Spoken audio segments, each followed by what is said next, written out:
Assalamualaikum warahmatullahi wabarakatuh. Perkenalkan, nama saya Muhammad Mesa dengan NIM 612012301003 dari Fakultas Ekonomi dan Bisnis Universitas Primagraha. Pengertian dan komunikasi. Komunikasi adalah proses pertukaran informasi atau pesan untuk mencapai pemahaman bersama antara komunikator dan komunikan. Unsur-unsur komunikasi meliputi komunikator, pesan media, komunikan, umpan balik, konteks, dan gangguan. Bentuk dasar komunikasi: verbal, lisan dan tulisan; nonverbal, bahasa tubuh, ekspresi; interpersonal, kelompok dan massa. Bisnis dalam pandangan komunikasi. Komunikasi mendukung operasi internal, hubungan eksternal, pemasaran, dan reputasi bisnis. Tujuan komunikasi bisnis: membangun hubungan, penyampaian informasi, memecahkan masalah, dan mengambil keputusan. Umpan balik dan bentuknya. Umpan balik adalah respon dari penerima pesan, dapat berupa verbal, nonverbal, langsung atau tidak langsung. Kesalahpaham dan komunikasi disebut oleh perbedaan budaya, bahasa, persepsi, atau gangguan komunikasi. Memperbaiki komunikasi dalam organisasi, meningkatkan keterampilan pendengar, menggunakan media komunikasi yang efektif, menyampaikan pesan dengan jelas. Komunikasi dalam organisasi, mengelola komunikasi di antara anggota organisasi untuk mencapai tujuan bersama. Pola komunikasi bisnis: vertikal, atasan ke bawah; horizontal, antara rekan kerja; diagonal, antara divisi.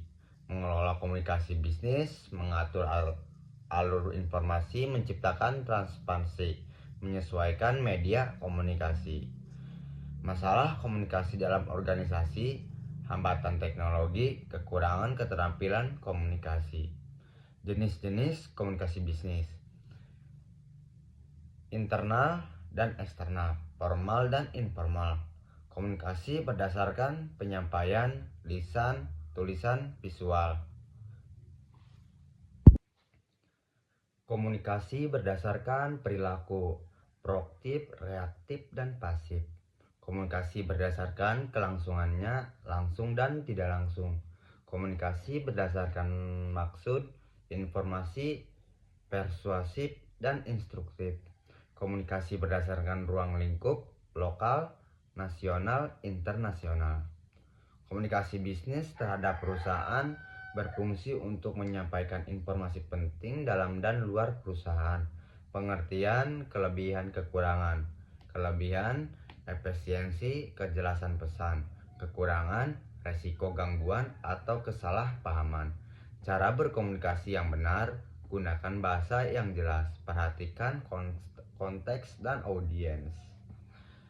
Pengertian budaya dan komunikasi antar budaya. Budaya adalah nilai, norma, atau kebiasaan yang berkembang dalam masyarakat. Komunikasi antar budaya adalah interaksi antar individu dari budaya berbeda. Pentingnya komunikasi antar budaya: membantu dalam kerja sama global, menghindari konflik budaya, dan memperluas wawasan. Hambatan komunikasi antar budaya: perbedaan bahasa, stereotip, ketidakpekaan terhadap budaya lain. Etika komunikasi melalui teknologi: menggunakan bahasa sopan, menghindari spam atau penyalahgunaan informasi. Peran teknologi informasi dalam komunikasi bisnis: mempermudah komunikasi jarak jauh, membantu pengelolaan data dan informasi. Pusat bisnis dan surat bisnis. Pusat bisnis: tempat pengelolaan informasi bisnis. Surat bisnis: dokumen formal untuk komunikasi perusahaan. Tujuan dan bentuk surat bisnis: tujuan menyampaikan informasi resmi, bentuk formal dan semi formal. Proposal: dokumen untuk mengusulkan ide. Fungsi: mendapatkan persetujuan laporan. Fungsi dokumentasi dan evaluasi: struktur, pendahuluan isi kesimpulan, fungsi dan penggolongan laporan bisnis, fungsi sebagai bahan evaluasi, penggolongan laporan keuangan, kemajuan proyek, dan lain-lain. Pedoman membuat laporan, gunakan bahasa formal, sertakan data relevan. Teknologi dalam komunikasi bisnis mendukung komunikasi tertulis, lisan, dan visual. Pengaruh teknologi meningkatkan efisiensi tetap memunculkan tantangan seperti keamanan data. Kesimpulan mengenai komunikasi bisnis dalam bisnis adalah bahwa komunikasi yang efektif menjadi kunci utama untuk keberhasilan sebuah organisasi atau usaha. Berikut adalah beberapa poin penting yang dapat disimpulkan. Pentingnya komunikasi efektif. Dalam dunia bisnis, komunikasi yang jelas, tepat, dan efektif membantu menyampaikan ide, membangun hubungan, menyelesaikan konflik, serta mendukung koordinasi antara berbagai pihak seperti karyawan, pelanggan, dan mitra bisnis. Membangun hubungannya yang baik, komunikasi yang baik membantu menciptakan kepercayaan dan memperkuat hubungan profesional. Hari ini penting untuk membangun loyalitas pelanggan dan memelihara hubungan tim kerja yang harmonis. Menjunjung pengembalian keputusan, informasi yang disampaikan dengan jelas dan akurat memungkinkan pemimpin dan tim untuk mengambil keputusan yang lebih baik dan strategis. Meningkatkan produktivitas dengan komunikasi yang baik. Hambatan kerja seperti kesalahpahaman atau informasi yang tidak lengkap dapat diminimalisir. Hal ini berdampak langsung pada peningkatan efisiensi dan produktivitas. Adaptasi terhadap teknologi dalam era digital. Komunikasi bisnis semakin banyak dilakukan melalui platform digital, teknologi.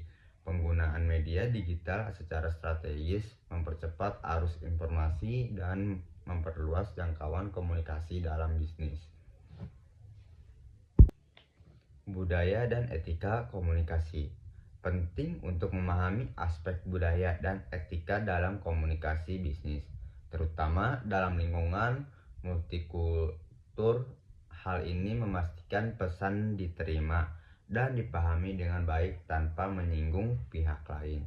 Kesimpulannya, komunikasi bukan hanya alat tetapi juga aset strategis dalam bisnis. Organisasi yang berinvestasi dalam membangun komunikasi yang efektif cenderung memiliki keunggulan kompetitif dalam menjalankan operasional mereka dan membangun kesuksesan jangka panjang.